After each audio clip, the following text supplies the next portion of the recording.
el módulo de cardiología y vamos a hablar ahora de enfermedad pericárdica.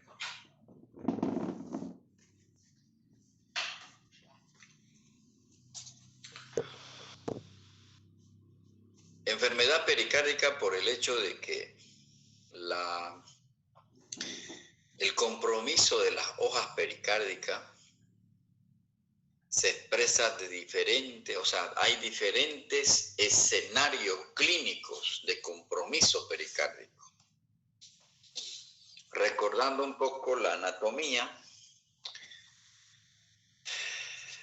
el pericardio está formado por dos capas, una fibrosa externa y otra serosa interna, que se repliega sobre sí misma. Por eso se habla de pericardio visceral y pericardio parietal.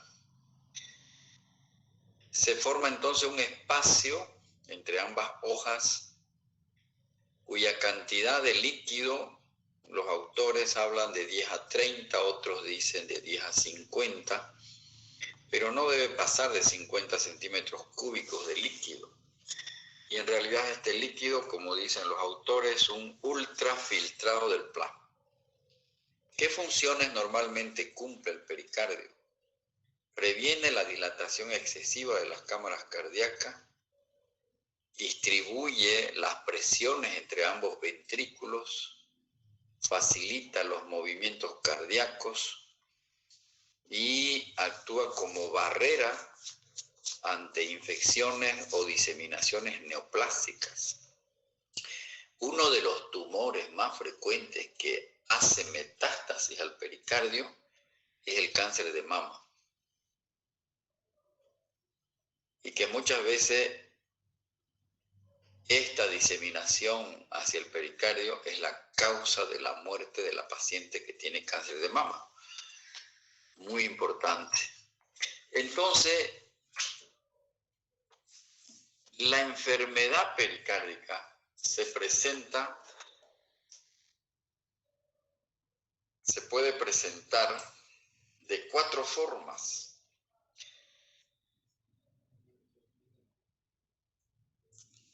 Como una pericarditis aguda, derrame pericárdico, taponamiento cardíaco y constricción pericárdica.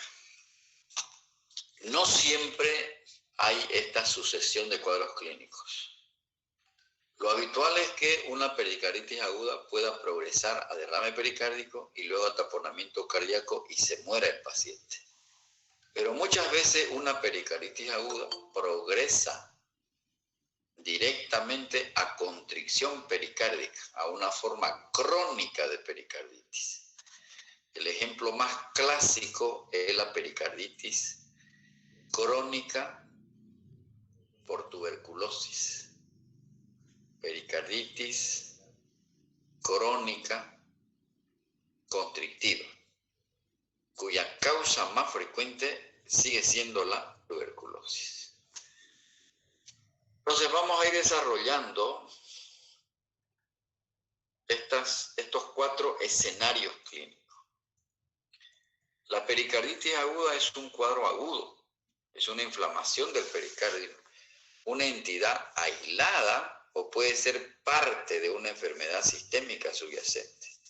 Ocurre en un 0,1% de los hospitalizados y en los servicios de urgencia corresponde a un 5% de los pacientes que vienen por dolor torácico.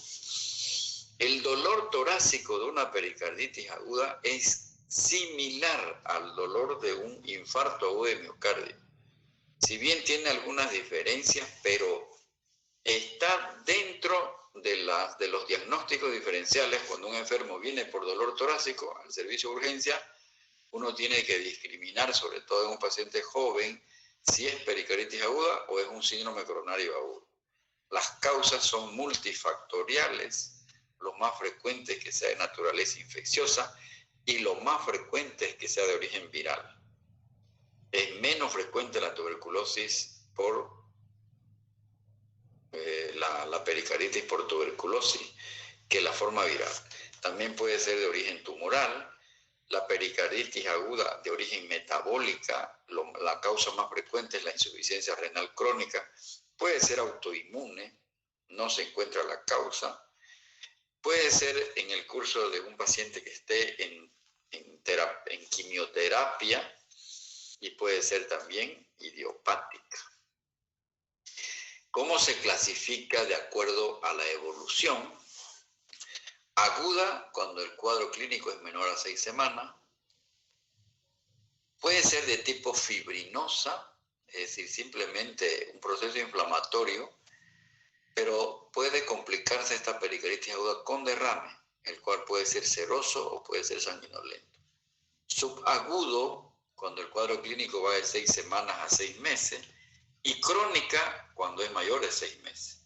Entonces, esta pericarditis crónica se torna constrictiva. Lo más frecuente es que se vuelve constrictiva, y uno de los ejemplos clásicos es aquella producida por la tuberculosis.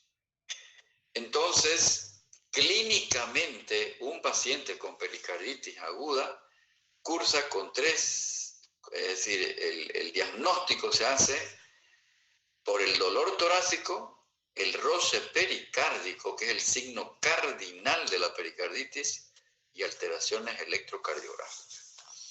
El dolor torácico, las características del dolor torácico en la pericarditis aguda es precordial o retroesternal, con irradiación al cuello, la espalda, hombro izquierdo o brazo. Esto no lo hace diferente al dolor del infarto agudo de miocardio, pero tiene unas características especiales. Es intermitente y es pleurítico, porque aumenta con la tos y aumenta con la respiración, cosa que no ocurre en el dolor por el infarto agudo de miocardio, porque en el infarto agudo de miocardio el dolor es independiente de la respiración. Aumenta con la tos, con la inspiración y con la dilución. Empeora en posición supina y se alivia en la posición de sentado. Elementos muy importantes dentro de la semiología. ¿Qué historia tiene un paciente con pericarditis aguda? El dolor torácico es anterior, de inicio súbito, similar al del infarto, es de tipo pleurítico y subesternal. Pero, ¿qué es lo que hace característico? La presencia auscultatoria del frote pericárdico. Pero ¿cuál es el problema del frote? Que es inconstante. Uno lo puede encontrar en la mañana y en la tarde ya no lo encuentra. Entonces, si bien el sello característico de una pericarditis aguda es el frote pericárdico, pero es inconstante. El electrocardiograma más es un criterio de descarte. Cuando yo tengo la duda, ¿será una pericarditis aguda, será un infarto de miocardio? El electrocardiograma es lo que me ayuda. Y en el electrocardiograma yo voy a ver un supra del nivel del ST, cóncavo, y en el infarto es convexo, pero es generalizado. Aquí se ve un electrocardiograma con un supradesnivel en todas las derivaciones, fíjense, en D1, en D2, en D3, en ABF, en B2, en B3, en B4, en B5, pero es cóncavo. Aquí hay una concavidad. En el infarto es convexo, aquí es cóncavo. A esto se llama concavidad. En cambio en el infarto es convexo como un lomo del delfín. Y el electrocardiograma pasa por algunas fases. A las pocas horas del inicio de los síntomas se observa una elevación cóncava del segmento ST en casi todas las derivaciones, sin descenso especular. También puede aparecer descenso del segmento PL. Estos signos del electrocardiográfico, aunque es menor sensible, es más específico de pericarditis aguda. En esta fase la onda T se mantiene positiva en casi todas las derivaciones, excepto en ABR, que es donde habitualmente es negativa, ¿verdad? En la fase 2, los cambios en el electrocardiograma ocurren varios días después del comienzo de los síntomas.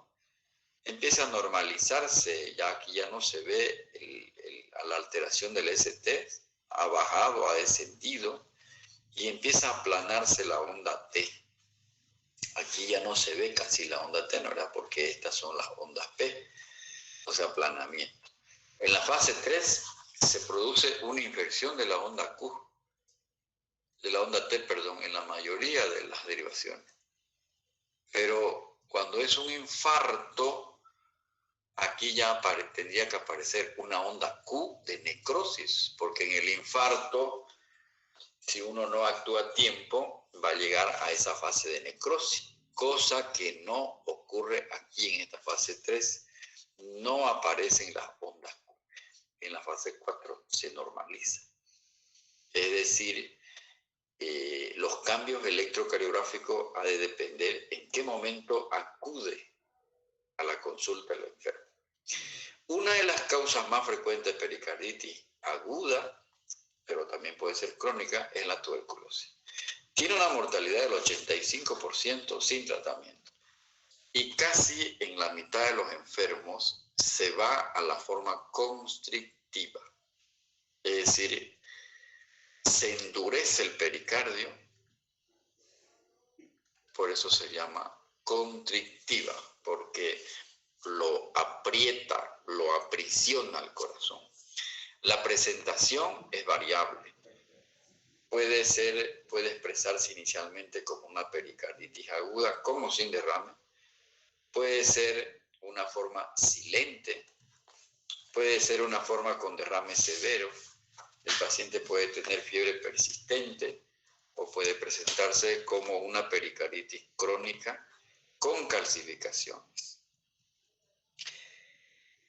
Es infrecuente encontrarlo al bacilo de la tuberculosis en la pericarditis tuberculosa. O sea que el diagnóstico se hace secundariamente, analizando por reacción en cadena de polimerasa, una adenosina de aminasa mayor a 40. Aquí, importantísimo la pericardioscopía, porque se van a ver tubérculos en el pericardio. Es interesante cómo se ven esos granulomas y el rendimiento es importante, fíjense acá, de la pericardioscopía.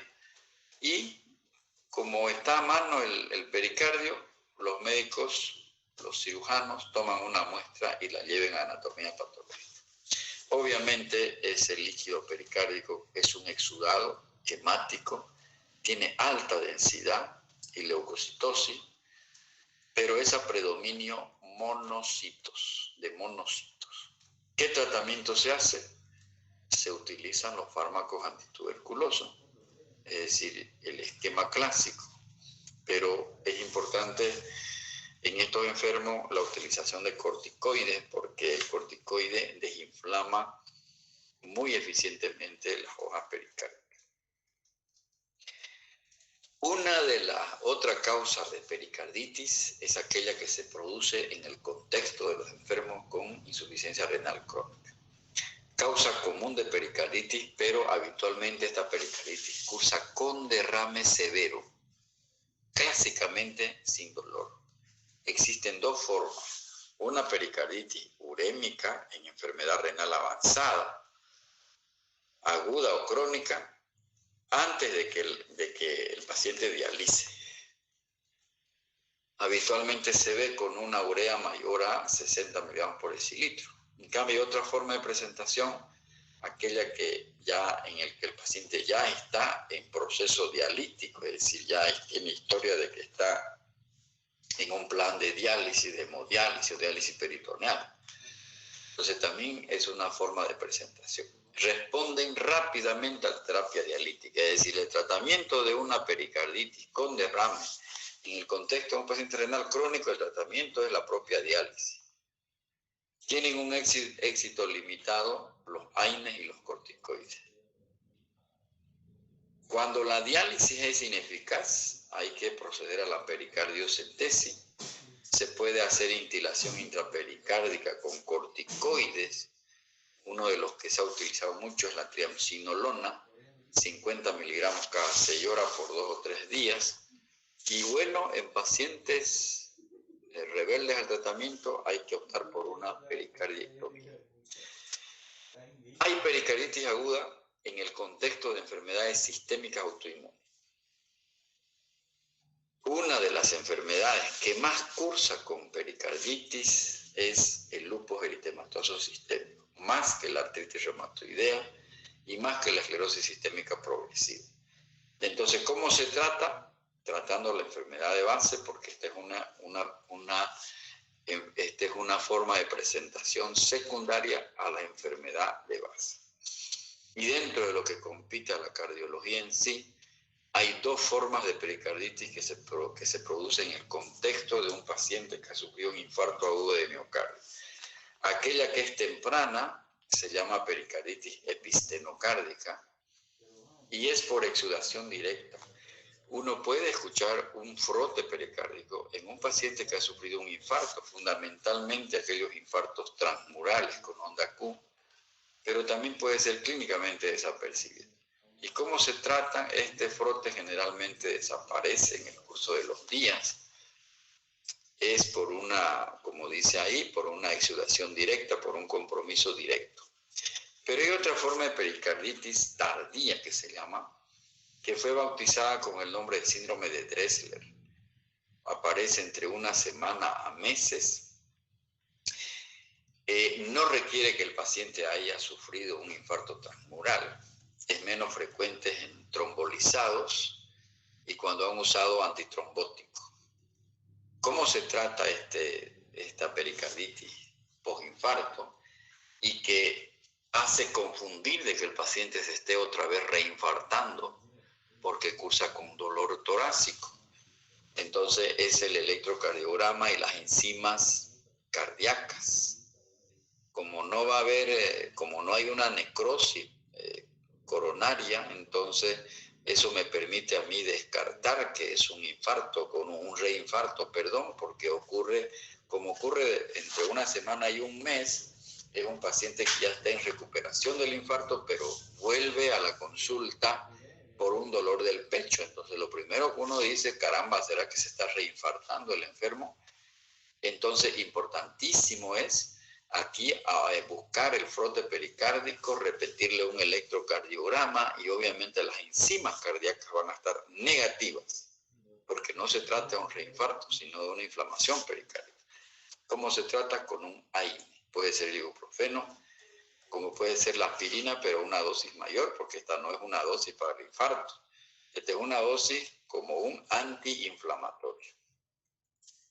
Eso es la pericarditis aguda. Otra forma de cómo se presenta la enfermedad pericárdica como el derrame pericárdico, que puede ser una complicación de una pericarditis aguda, es decir, el paciente puede pasar de una pericarditis aguda a un derrame pericárdico. Esto es frecuente en los pacientes que hacen pericarditis tuberculosa. Hay presencia entonces de derrame de líquido dentro del espacio pericárdico en cantidad mayor de lo normal debido a reabsorción secundaria a una enfermedad, lesión o inflamación. El derrame pericárdico es agudo cuando tiene una evolución menor a una semana, subagudo una semana pero menor a 2 meses, y crónico habitualmente es por tuberculosis esto, cuando es mayor a 3 meses. Entonces, ¿cuáles son las causas de derrame pericárdico en nuestro medio? Tuberculosis, por tuberculosis, puede ser idiopática, postcirugía cardíaca o radiogénica, pacientes que están en tratamiento para el cáncer. Fisiopatológicamente, un derrame pericárdico disminuye la elasticidad, por lo tanto, va a haber un pericardio rígido.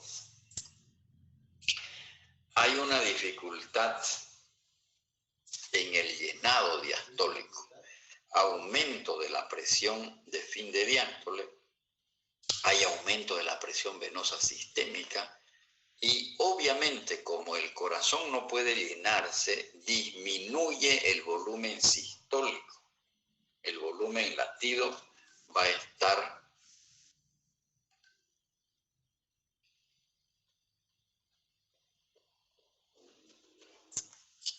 disminuido. Hay un problema de llenado. Entonces, en una radiografía de tórax lo que yo voy a ver es una importante cardiomegalia en copa de champán. El pedículo vascular, característicamente en un derrame pericárdico, es angosto. Es un pedículo estrecho, que si yo invierto esta radiografía, la pongo de cabeza, va a aparecer una copa de champán. Entonces aquí es importante saber si esta cardiomegalia es por una miocardiopatía dilatada, por insuficiencia cardíaca o es por líquido. Acúmulo de líquido entre la hoja pericárdica en cuantía mayor a la fisiológica, es decir, un derrame pericárdico empieza a visualizarse en la radiografía cuando supera los 250 centímetros cúbicos.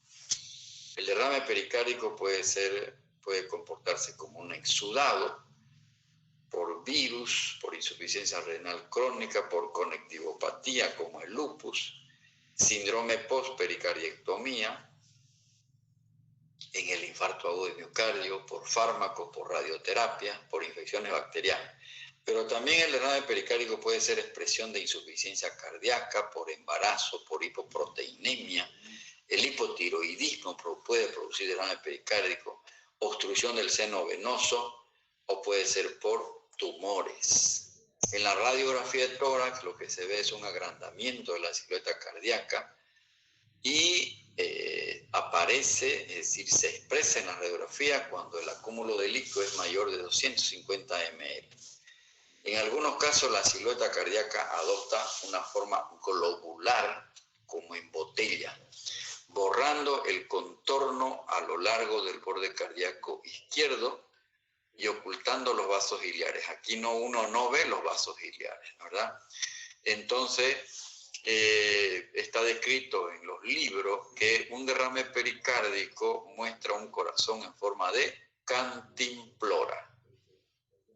Cantimplora. Me imagino que saben ustedes qué es la cantimplora. ¿Qué papel tiene la ecocardiografía? Porque el estudio, el gold estándar para hacer diagnóstico de derrame pericárdico es la ecocardiografía.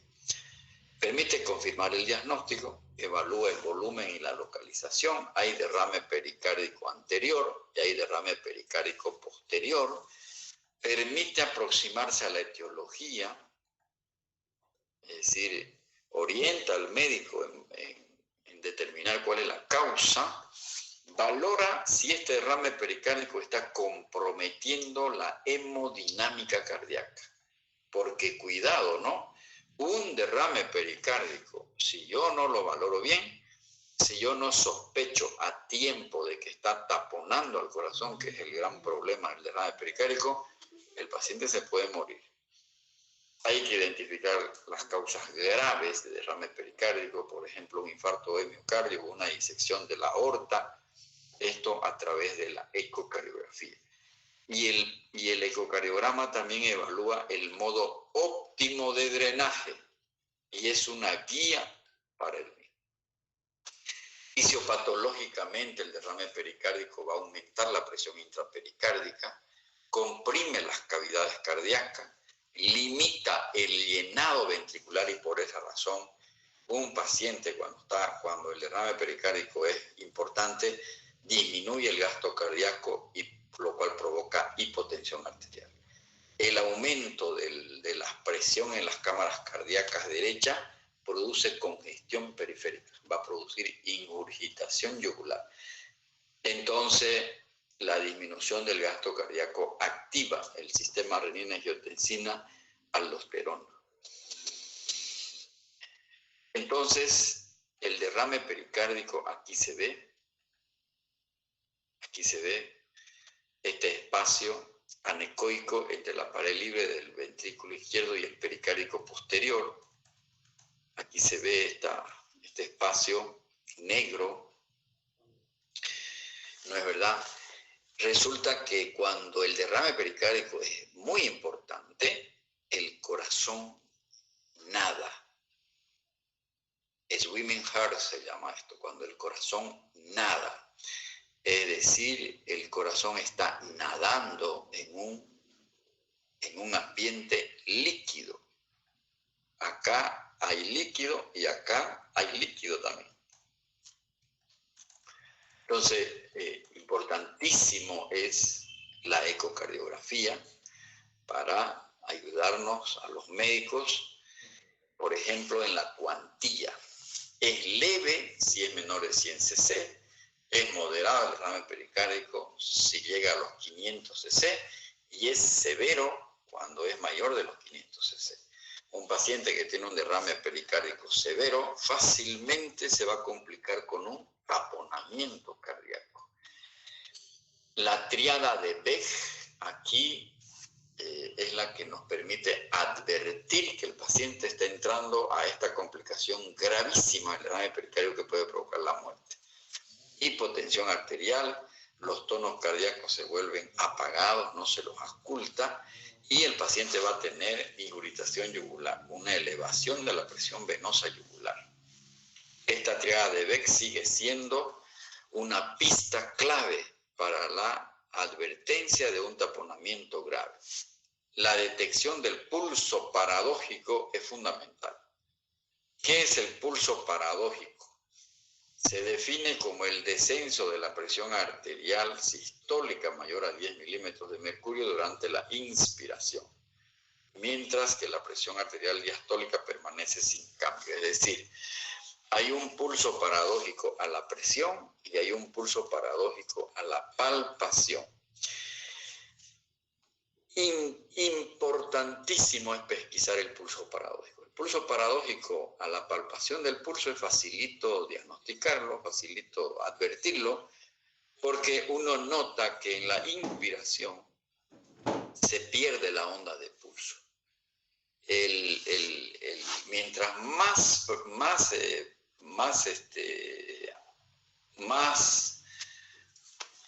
¿cómo le puedo decir? Mientras más uno capta el pulso paradójico, quiere decir que el volumen sistólico que está expulsando el ventrículo izquierdo es bien disminuido. Mientras más notable es el pulso paradójico, significa que el volumen latido es más notable. Ahí se ve un coágulo grande un paciente puede tener un derrame pericárdico con taponamiento cardíaco en un trauma de tórax. Entonces, el taponamiento cardíaco es consecuencia hemodinámica de la compresión de las cavidades cardíacas por el derrame pericárdico cuando la presión intrapericárdica supera las presiones de las cavidades cardíacas. Entonces, ¿cómo yo sospecho un derrame pericárdico? Porque el paciente tiene disconfort torácico y tiene la triada de Beck al examen físico. Hay un dato característico, dos datos característicos en el electrocardiograma en un derrame pericárdico. El microvoltaje, es decir, las ondas, todas las ondas, todos los componentes del electrocardiograma son de pequeño voltaje. Y este fenómeno de la alternancia eléctrica, un latido grande, un latido pequeñito, un latido grande, un latido pequeñito. Este electrocardiograma tiene el signo de la alternancia eléctrica. Sí o sí, este enfermo se está taponando. Y si tiene la triada de Beck y si tiene el pulso paradójico, hay que intervenir rápidamente porque este paciente se está taponando. Y se está taponando porque el derrame debe ser masivo y no le permite, el corazón está nadando en agua. El derrame hay que meterle un tubo, hay que hacerle una pericardiocentesis inmediatamente. Entonces, los dos signos electrocardiográficos que nos orientan a pensar que hay derrame pericárdico son el microvoltaje, una disminución de la amplitud de las ondas, y la alternancia eléctrica, un latido grande, un latido pequeñito, un latido grande, un latido pequeñito. Los pacientes con taponamiento cardíaco tienen pulso paradójico, aumento de la presión venosa central, los ruidos cardíacos están apagados, se va hipotensando el paciente hasta que entra en shock, las extremidades están frías, húmedas. Si usted no interviene, este paciente inmediatamente hace parada cardíaca. Entonces es una emergencia. Yo recuerdo a un profesor que en el japonés, cuando yo trabajaba allá, subimos a un paciente a tercer piso porque medicina interna, el servicio de cardiología en el japonés en el tercer piso, se diagnosticó el derrame pericárdico en la emergencia, se le hizo ahí la ecocardiografía, tenía toda la clínica y subimos con el paciente a tercer piso. Recuerdo que se estaba muriendo el enfermo, estaba cianótico y el doctor hizo una pericardiocentesis en el ascensor. Imagínense. O sea, si no se hace un procedimiento de emergencia, el paciente se muere. El pulso paradójico es una disminución de la onda de amplitud del pulso durante la inspiración. Esto es gráficamente el pulso paradójico. Es un signo de taponamiento cardíaco. Signo de Kussmaul, signo de Friedreich, ascitis precoz, hepatomegalia congestiva, edema periférico, pulso paradójico, ruido cardíaco disminuido. El knock pericárdico es un ruido interesante, un ruido diastólico pericárdico que indica que el paciente está con un derrame pericárdico importante. A la cabecera del enfermo yo puedo ver esto, que es la irritación yugular. Cuando se le indica al paciente que inspire, lo normal es que se colapsen las yugulares, pero cuando no se colapsa es porque hay una dificultad en el llenado diastólico. Ese es el signo de Kussmaul. En la exploración semiológica, el roce pericárdico, que en ocasiones puede desaparecer porque ya ha pasado la etapa de inflamación, el derrame pericárdico, puede que ya no haya roce pericárdico porque ya pasó la fase inflamatoria, pero típicamente los ruidos cardíacos están debilitados. Este es el signo de Edwards o Pins, que está descrito en la semiología. Es una zona de matidez y aumento del frémito y eufonía debajo del ángulo de la escápula izquierda. Este es el signo de Edwards, una matidez. Fíjense cómo entonces va progresando el derrame, es un continuo el derrame pericárdico. Desde un taponamiento clínico a un taponamiento ecocardiográfico, hay signo ecocardiográfico de taponamiento, a un taponamiento hemodinámico, y esto está en relación a la presión intrapericárdica. Por lo tanto, es un continuo. Puede estar acá una pericarditis aguda, luego va a derrame pericárdico. El taponamiento pericárdico, si hay compromiso hemodinámico, eso la ecografía lo va a determinar. Entonces, el signo de Kussmaul es la falta de colapso inspiratorio o aumento de la irritación venosa durante la inspiración. Suele estar presente también en la pericarditis constrictiva. ¿Qué es el signo de Kussmaul entonces? La falta de colapso inspiratorio o aumento de la irritación yugular durante la inspiración. En esa fotografía de ese paciente que está ahí en decúbito, donde se ve la irritación yugular, cuando yo le indico al enfermo que inspire, lo normal es que se colapsen las yugulares. Pero cuando hay derrame pericárdico no se colapsa. Y el pulso paradójico se define como la caída sistólica de la presión arterial de 10 milímetros o más durante la respiración normal. Pulso paradójico que puede ser a la toma de la presión, pero puede ser pulso paradójico simplemente por la toma palpatoria del pulso.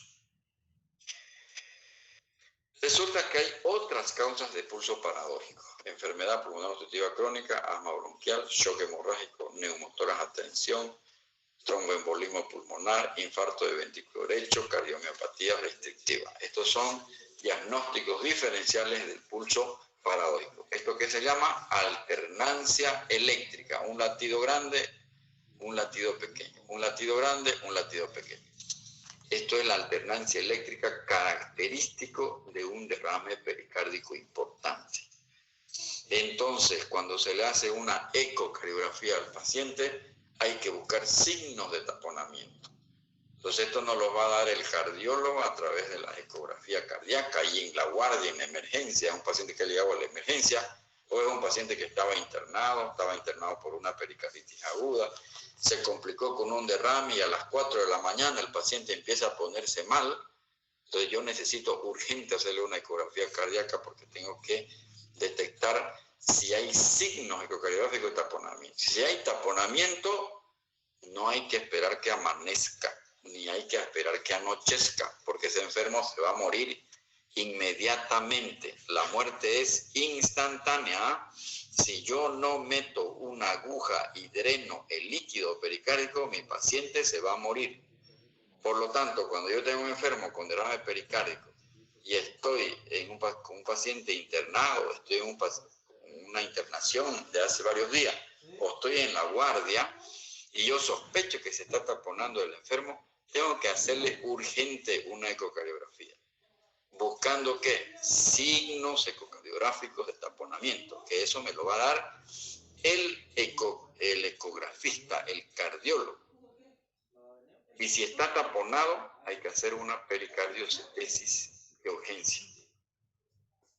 Entonces el diagnóstico diferencial del pulso paradójico son todas estas que ya hemos dicho. Enfermedad progresiva crónica, neumotórax, pericarditis, cardiomopatía, insuficiencia cardíaca, infarto, embolia pulmonar, shock hipovolémico, shock cardiogénico. ¿Qué tratamiento hay para el taponamiento cardíaco? Es una emergencia médica. Todos los pacientes deben recibir lo siguiente: oxígeno, expansión de volumen porque está hipotenso, pero está hipotenso no porque le falte líquido, sino porque ese corazón está aprisionado, no puede llenarse. Entonces lo que hay que hacer es una pericardiocentesis. ¿Quién la debe hacer?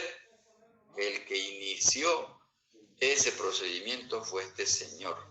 Este señor era el cirujano de don Napoleón Bonaparte.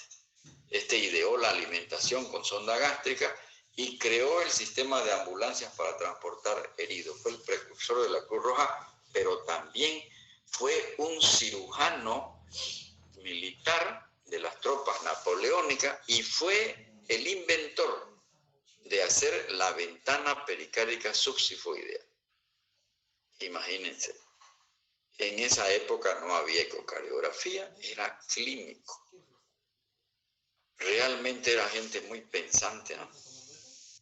Entonces la pericardiocentesis es una punción de la cavidad pericárdica con fines diagnósticos o terapéuticos. Las indicaciones es el taponamiento cardíaco, el derrame severo crónico y cuando se sospecha un derrame purulento. Igual que un derrame pleural. Cuando es purulento hay que dejar el drenaje, ¿no es verdad? Entonces, ese es el procedimiento. Se mete la aguja en una dirección, en esta dirección. En mi práctica profesional yo he hecho varias pericardiocentesis y salva la vida del enfermo. O sea, uno tiene que animarse a hacerlo porque tiene que hacerlo, si no es cómplice de la muerte del enfermo, ¿eh? Eso ustedes van en la práctica, en su práctica quirúrgica, cuando hagan internados, seguramente, ojalá que tengan la suerte de ver a un cirujano hacer este procedimiento. Finalmente, la constricción pericárdica o la pericarditis crónica constrictiva, que es un cuadro crónico, es como ver a un paciente en insuficiencia cardíaca. Es un síndrome caracterizado por la presencia de un pericardio duro. Se ha calcificado, se ha engrosado, no puede distenderse, las cámaras cardíacas no se van a poder distender. Los enfermos van a estar con irritación yugular, con hepatomegalia, con edema de miembros inferiores. Se desarrolla tejido cicatrizal fibroso y calcificado entre las capas del pericardio. La enfermedad que más produce pericarditis constrictiva es la tuberculosis.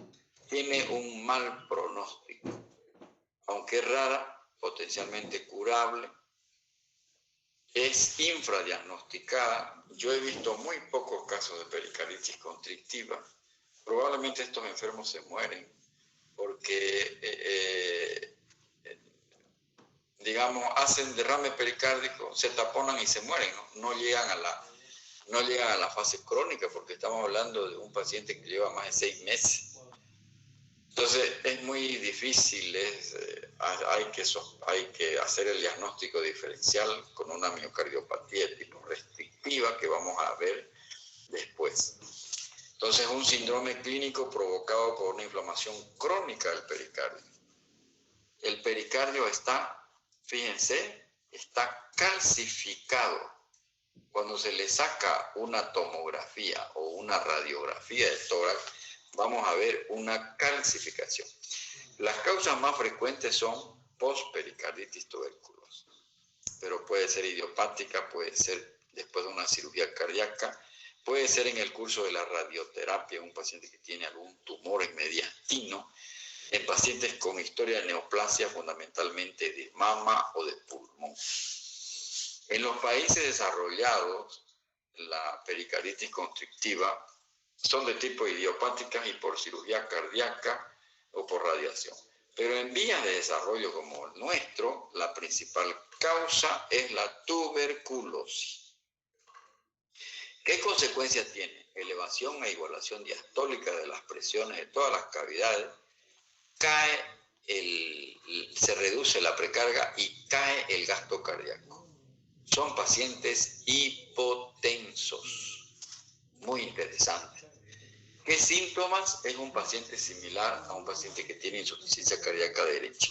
Irritación yugular, edema de miembros inferiores, hepatomegalia, pero sus pulmones están limpios. Acusan fatiga, hay aumento de peso y de circunferencia abdominal, es como un paciente con ascitis, y están desnutridos. Paciente consulta habitualmente por síntomas de insuficiencia cardíaca derecha, edema de miembros inferiores.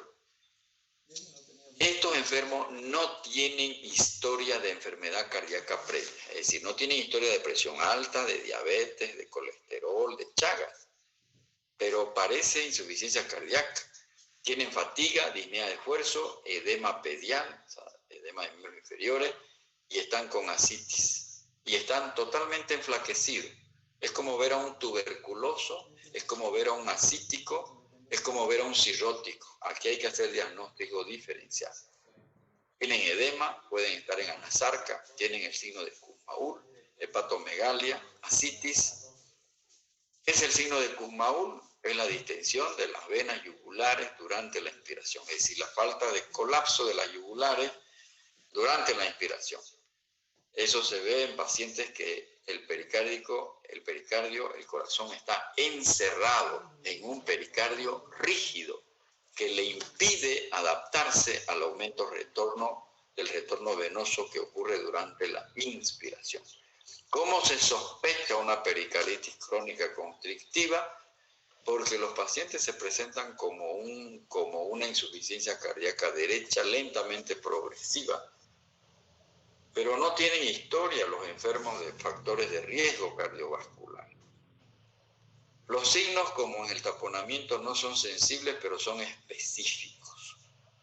Un pericardio rígido no siempre está engrosado y todos los engrosamientos no producen contracción, evidentemente. Pero lo habitual que en la pericarditis constrictiva haya engrosamiento pericárdico, hay dilatación de las aurículas, pero los ventrículos están poco dilatados. Entonces llama la atención que las aurículas estén grandes y los ventrículos pequeños. Eso no ocurre en el paciente con insuficiencia cardíaca porque es al revés. Son los ventrículos los que están dilatados. Entonces los signos ecocardiográficos son importantes. Y cuando uno le toma una radiografía a un paciente, esta es una tomografía, esto es la calcificación pericárdica. ¿Y cuál es el tratamiento? Hay que hacer pericardiectomía. Lo que hay que hacer es el tratamiento estándar de una pericarditis constrictiva crónica es la cirugía. Hay que cortar, hay que sacar el pericardio. Y esto lo hacen los cirujanos cardiovasculares. Ese es el tratamiento, no hay otro. Porque el pericardio está rígido y no le permite al corazón distenderse, no le permite llenarse. Entonces, esto es, jóvenes, enfermedad pericárdica. Las 4 formas de cómo se presenta el compromiso del pericardio. Puede ser pericarditis aguda, puede ser derrame pericárdico, puede evolucionar a taponamiento cardíaco, o finalmente el paciente puede ir a una pericarditis crónica y la causa más frecuente es la tuberculosis. ¿Alguna pregunta tienen? Casi. Fiebre reumática, manejo de dislipidemia, ¿no ve? Las 4 valvulopatías, estenosis mitral, insuficiencia mitral, insuficiencia aórtica, estenosis aórtica. Luego hemos visto cardiopatía hipertensiva, cardiopatías congénitas y enfermedad pericárdica. Ya son varios temas, jóvenes. ¿Alguna pregunta?